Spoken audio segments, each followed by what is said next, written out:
America, Israel, Iran യുദ്ധത്തിന്റെ പശ്ചാത്തലത്തിൽ Iran നടത്തിയ ഒരു മിസൈൽ ആക്രമണത്തിൽ നെതന്യാഹു കൊല്ലപ്പെട്ടുവെന്നുള്ള സംശയം വ്യാപകമാകുന്നു. ജീവനോടെ ഉണ്ടെങ്കിൽ നെതന്യാഹുവിനെ തേടിപ്പിടിച്ച് കൊല്ലുമെന്ന IRGCയുടെ ഭീഷണിയും ചർച്ചയാവുകയാണ്. കുറച്ച് ദിവസങ്ങളോളം അദ്ദേഹം പൊതുവേദിയിൽ പ്രത്യക്ഷപ്പെടാതിരുന്നതും ഈ സംശയങ്ങൾക്ക് ആക്കം കൂട്ടി. മരണവാർത്തകൾ നിഷേധിച്ചുകൊണ്ട് കഴിഞ്ഞ ദിവസം നെതന്യാഹുവിൻ്റെ ഔദ്യോഗിക എക്സ് അക്കൗണ്ടിൽ ഒരു വീഡിയോ പങ്കുവച്ചിരുന്നു. ഒരു കോഫി ഷോപ്പിൽ നിന്ന് കോഫി വാങ്ങുന്ന ഈ വീഡിയോയിൽ അദ്ദേഹം പ്രധാനമായും രണ്ട് കാര്യങ്ങൾ ചെയ്തു. തൻ്റെ മരണവാർത്തകളെ പരിഹസിച്ചുകൊണ്ട് ഇബ്രു ഭാഷയിൽ തമാശയായി "ഞാൻ കോഫിക്ക് വേണ്ടി മരിക്കും" എന്ന് പറഞ്ഞു.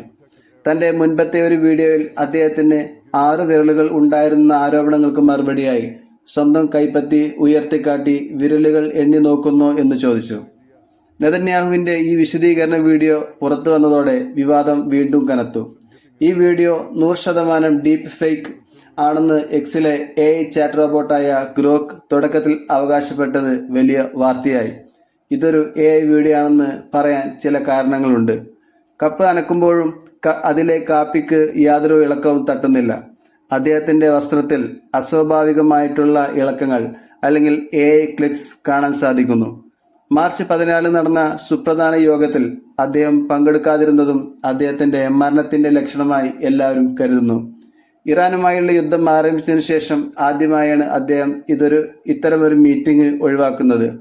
കൂടാതെ നെതന്യാഹു കൊല്ലപ്പെട്ടതായുള്ള ഫോട്ടോകൾ പ്രചരിച്ചതും എല്ലാവരുടെയും സംശയത്തിന് ആക്കം കൂട്ടി.